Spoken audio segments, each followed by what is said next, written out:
versus film. Hi, I'm Graham and welcome to Man vs Film. This is going to be a movie review for The Conjuring 2.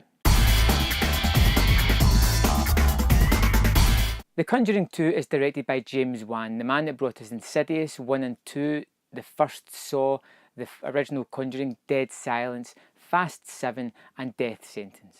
The movie stars Patrick Wilson, Vera Farmiga, Frances O'Connor and Madison Wolfe.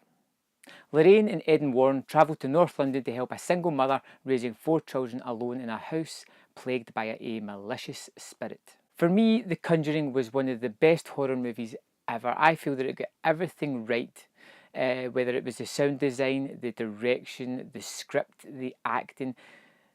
Everything just worked together to create one of the best horror movies, in my opinion, ever. No one died, no one was brutally murdered, no one was viciously hurt, yet the full movie had this consistent foreboding. It was just a constant sense of dread about the full movie. It worked in pure atmosphere, and even when I rewatched it a week ago before seeing The Conjuring 2, I still found it to be a terrifying movie, even though I knew where it was going and what was going to happen. The best thing about The Conjuring 2 was bringing back the spine of the first one. It's got James Wan as the director, it's got Patrick Wilson and Vera Farmiga as the core actors in this one, and those were the best aspects of the original movie. James Wan knows how to do these haunted house movie pictures, and he wrings every single bit of tension that he possibly can out of every scene. Patrick Wilson and Vera Farmiga as Ed and Lorraine Warren add an emotional core to the movie. They are the heart of the piece, and it's a couple that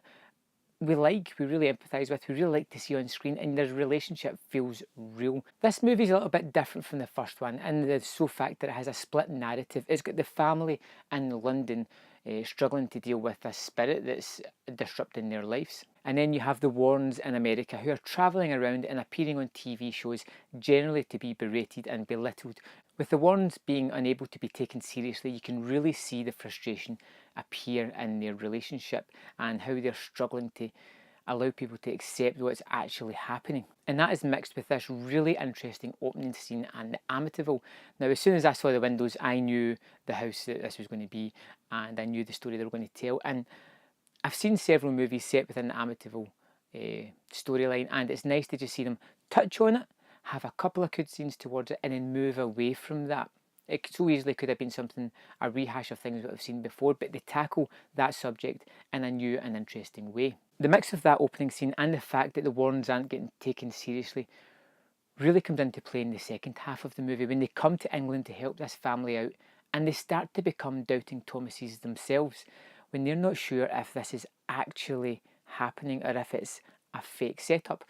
We as the viewers know what's really happening, but it's nice to see this couple who so believe in this subject matter start to doubt themselves. Seeing this couple become cynical is a nice touch that I didn't expect to see within this movie. Janet is one of the children that lives in this house and becomes the target of the malevolent spirit. And she's played by Madison Wolfe, and she is fantastic in the movie, whether it's being an innocent child who is really upset about what's going on, or whether it's possessed by a demon where that evil smile creeps across her face and just terrifies you before the gargling voice comes out. It's the Warrens that are the heart of this picture, and it's nice to see their interactions, and it's my favourite bit of the movie is when they're together in these horrifying circumstances, but being as normal as they can be.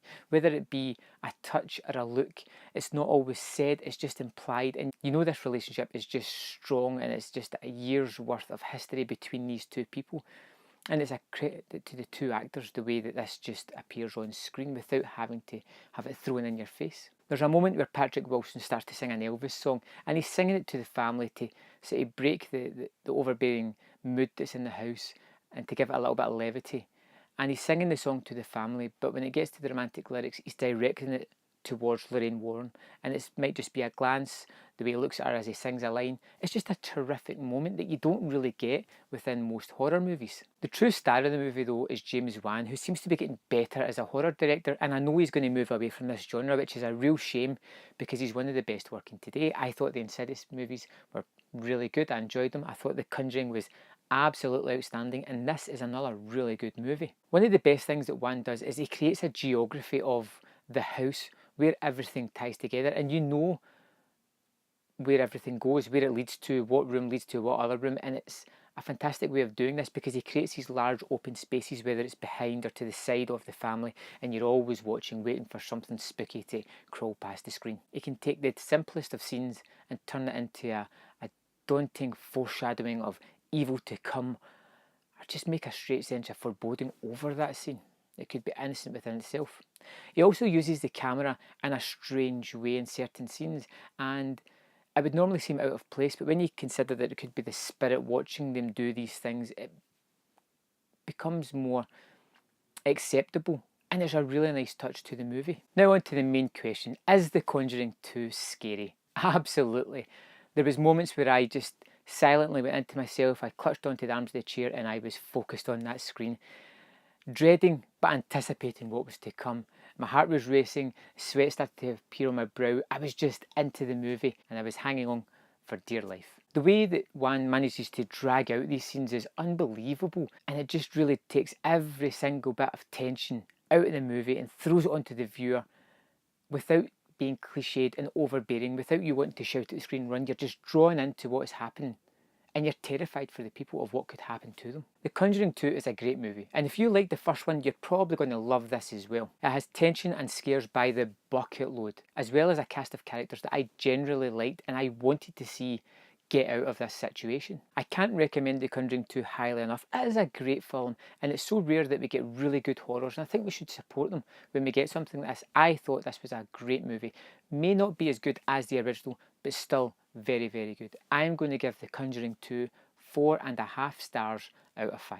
So thanks for watching this review of The Conjuring 2. Let me know in the comment box below your thoughts on the movie, and I will see you next time on Man vs. Film. So thanks for watching that video. I hope you enjoyed it. If you notice on screen, there is 2 more videos that you can click and watch at your leisure. There is also a large subscribe button at the bottom of the screen. If you would like to subscribe to my channel, I will forever be in your debt. Thanks for watching, and I will see you next time on Man vs. Film.